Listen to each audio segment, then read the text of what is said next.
लगा। युद्ध करते करते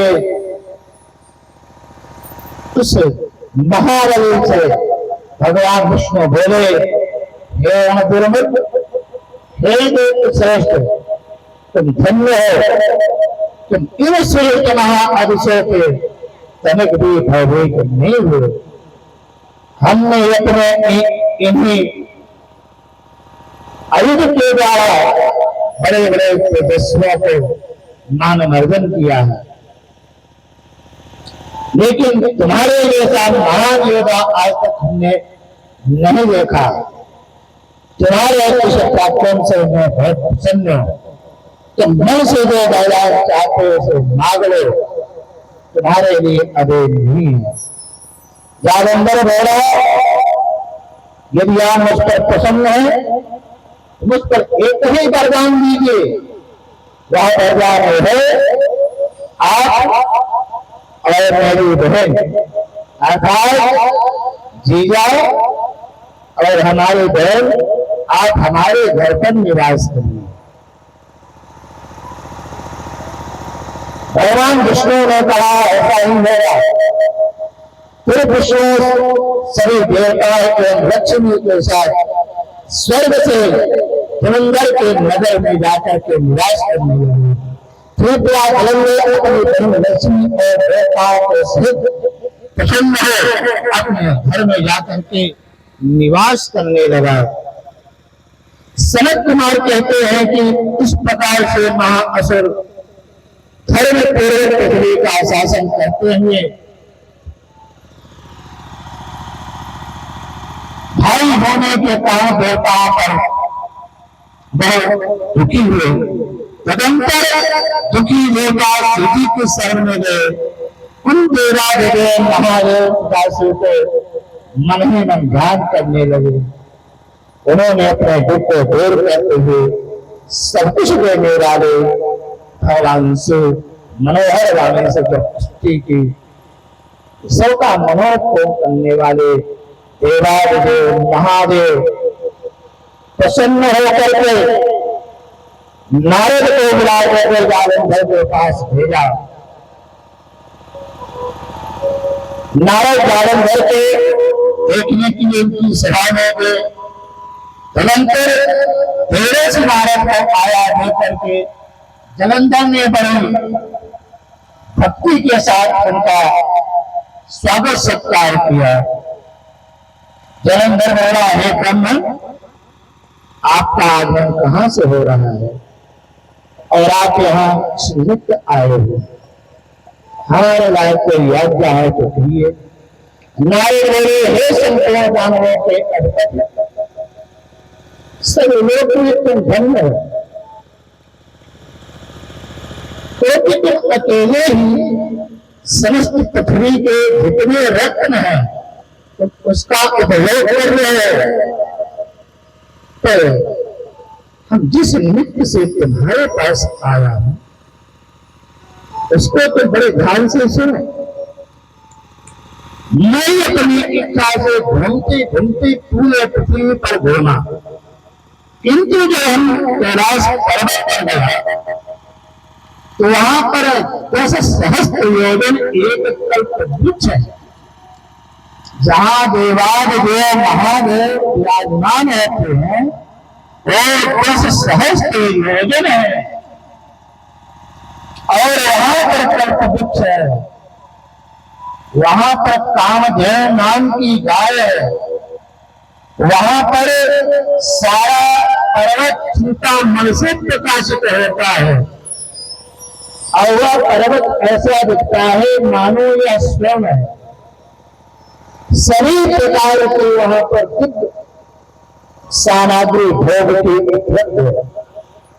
और उसी देवादेव महादेव के पास मैं पार्वती को बैठे देखा तो गौरवर्ण सर्वांग सुंदर तीन एवं चंदना को मस्तक पर धारण के हुए भगवान शंकर बैठे हुए थे। और यह त्रिलोक की संपत्ति तुम्हारे पास तो है, उसमें आश्चर्य नहीं है, किंतु यस्य गृहे सुरतनाय सर्वाणि जरं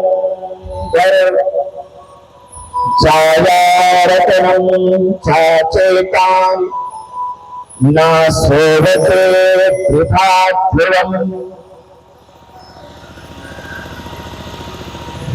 पृथ्वी पर, पाताल में, स्वर्गलोक में बहुत से रत्न हैं और तुम्हारे पास भी बहुत रत्न हैं, किंतु हे भूतारंदर, इस तुम्हारे भोगों के बीच में, तुम्हारे पुरी में कोई स्त्री रत्न दिखाई नहीं दे रही है।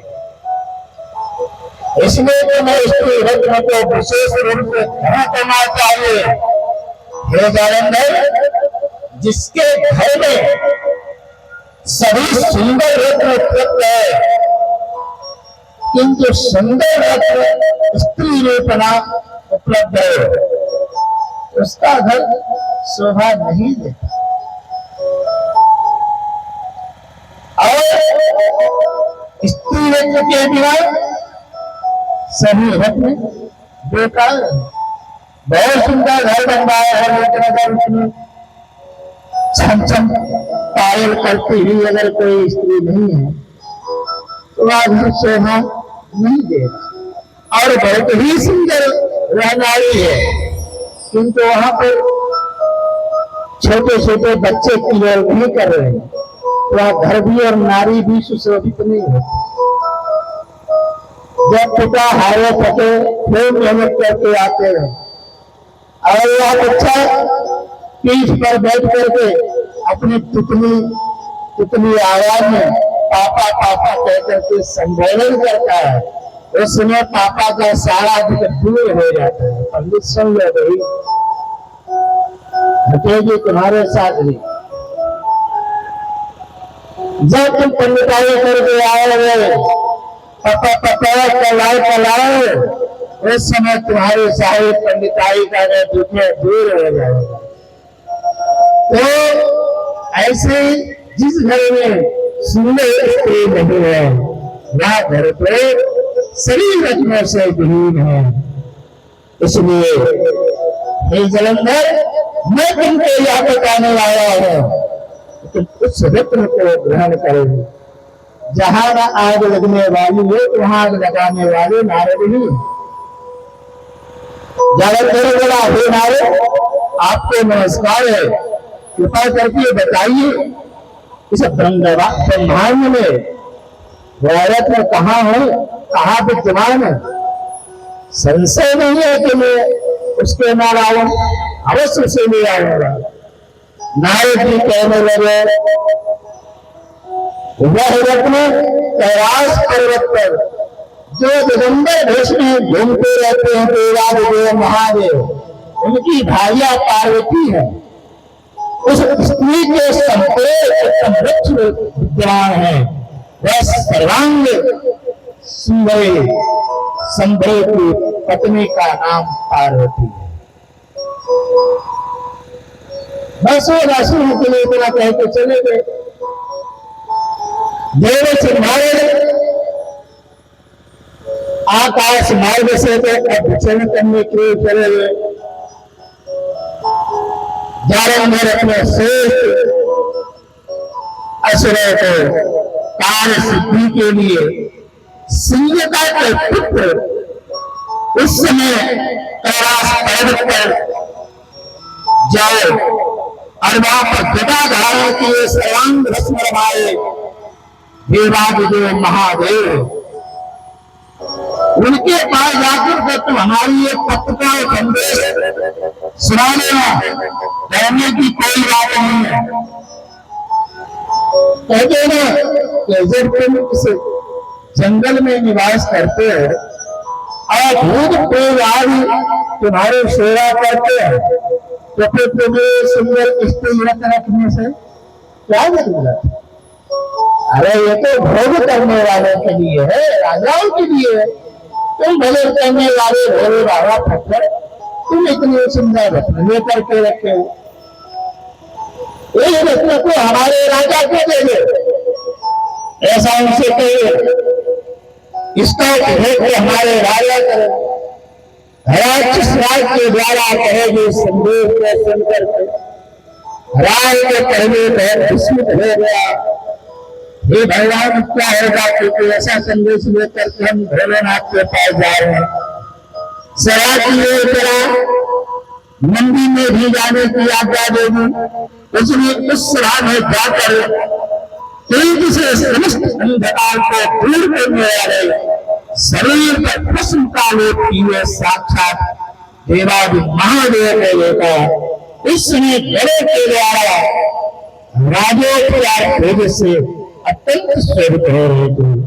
उनका स्वरूप अत्यंत सुंदर था। सभी अंगों में सर्वांग भूषित हो रहे थे। ऐसे सो को देख करके उनको प्रणाम किया और उनके समीप चला गया। वह सुनीता का पुत्र सिर के आगे बैठकर उनसे कुछ कहना चाहता था। उनका संकेत ना था पाया तो कहने लगा, सैकड़ों से सेवित कैमेट के तो अधिपति हैं, उनके द्वारा में भेजा गया दूत, उन्होंने मुझे अपना देश बना करके आपके पास भेजा है। वो जानंद है, समस्त व्यक्तियों के राजा हैं, लोगों के भी अधिपति हैं, वो बलवान हैं। उन्होंने जो संदेश भेजा है उनका संदेश आप सुनिए। उन्होंने लिखा है कि तुम संसार में निवास करने वाले हो, गले में मंगती माला धारण करने वाले तुम दिगंबर हो, और तुम्हारी जो पत्नी है वह हेमवती है। समस्त स्त्रियों में सुंदर रत्न है, उसको तुम अपने पास क्यों रखो? उस हेमवती रत्न को तुम हमें दे दो। अतः वह मेरे लिए भिक्षा करने वाले तुम्हारे योग्य नहीं। अरे तुम तो भिक्षा मांग करके अपना जीवन व्यतीत कर लोगे, अतः वह स्त्री मुझे दे दो। राज बात कह रहा था कि संजय के भक्ति से भद्र के सामान शब्द कहता हुआ एक भयंकर पुष्प प्रकट हो गया। उसका सिंह के समान था, उसकी जीभ लग आ रही थी, नेत्र से अग्नि निकल रही थी। सूखे शरीर वाला यह पुरुष जैसे सिंह के समान जान पाता था। उसकी विशाल जगहों की तार के समान उसका विशाल था। भयंकर राक्षस प्रकट होते ही बड़ी वेग से राह पर टूट पड़ा। ऐसे खाने के आता देख भयभीत हुआ राय से चिल्लाता हुआ भागा, किंतु सभा से बाहर ही उस पुरुष ने राह को पकड़ लिया। राय बोला, हे देव महादेव, मैं शरण की रक्षा कीजिए। आप देवता तथा राक्षस दोनों के द्वारा दंडनीय है और आपको ईश्वर अनंत है। हे महादेव, या तो मुझ ब्राह्मणों को खाने के लिए आ रहा है हे इंसान, या तुम्हारा सेवक पुरुष अत्यंत भयंकर है। आप हमारी रक्षा कीजिए और मुझे शीघ्र उपाय कीजिए जिसे कि मुझे यह न खाए। पर उस ब्राह्मण की बात सुनकर तीनों पर कृपा करने वाले महादेव उस पुरुष ने कहा, हे वरसत्तम, इस राह को तुम जन्म मत दो, क्योंकि यह ब्राह्मण है और ब्राह्मण होने के कारण श्रेष्ठ है, और दूसरे का भेजा हुआ भूत है। हमें इसकी शरणागत करना चाहिए, शरणागत की रक्षा करना चाहिए, दंड नहीं देना चाहिए। महादेव की बात सुनकर के पूर्णा आ गई। उसने ब्राह्मण नाम सुनते ही राहु को छोड़ दिया। इस प्रकार आकाश में भागते हुए राहु को छोड़कर वह परम पुरुष महादेव जी के पास लौट आया और कहने लगा, हे देवादिदेव महादेव, आपने मेरे पक्ष को छोड़ा दिया है। हे स्वामी, इस समय हम बहुत भूख से पीड़ित हो रहे हैं। मैं ये पिंड पीड़ित जिसके कारण हम दुर्बल है। आप मुझे आज्ञा दीजिए, आप बताइए कि मैं क्या बच्चन करूं। देवादिदेव महादेव ने कहा, ये तुम्हें बहुत भूख लगी है और तुम भूख से व्याकुल हो रहे हो। तुम अपने हाथ एवं पैरों का मांस भक्षण करो। सिंह की आज्ञा पाते ही उस पुरुष ने अपने हाथ का पैरों का मांस भक्षण करने के लिए प्रकट हुआ। उसी समय भीम करा ये महादेव, मेरी आज्ञा का पालन करने वाले तुम धन्य हो। मैं तुम्हारे इस करने से बड़ा प्रसन्न हो। तुम्हारा नाम आज से कीर्तन होगा। तुम आज से मेरे अत्यंत प्रिय हो। मेरे भक्त मेरी अर्चना के समय तुम्हारी भी पूजा करेंगे। जो लोग मेरी पूजा के समय तुम्हारी पूजा नहीं करेंगे वह मेरे भक्त ये नहीं होंगे। तो इसलिए भक्तों को चाहिए कि शिव पूजा करते समय कीर्ति मुख की पूजा करना आवश्यक है। अब जिनको नहीं मालूम है तो नहीं करते हो, लेकिन रुद्राभिषेक में तो धर्म होता है कि करना चाहिए। जो ऐसा नहीं करेगा उसकी पूजा व्यर्थ हो जाएगी। कहते हैं कि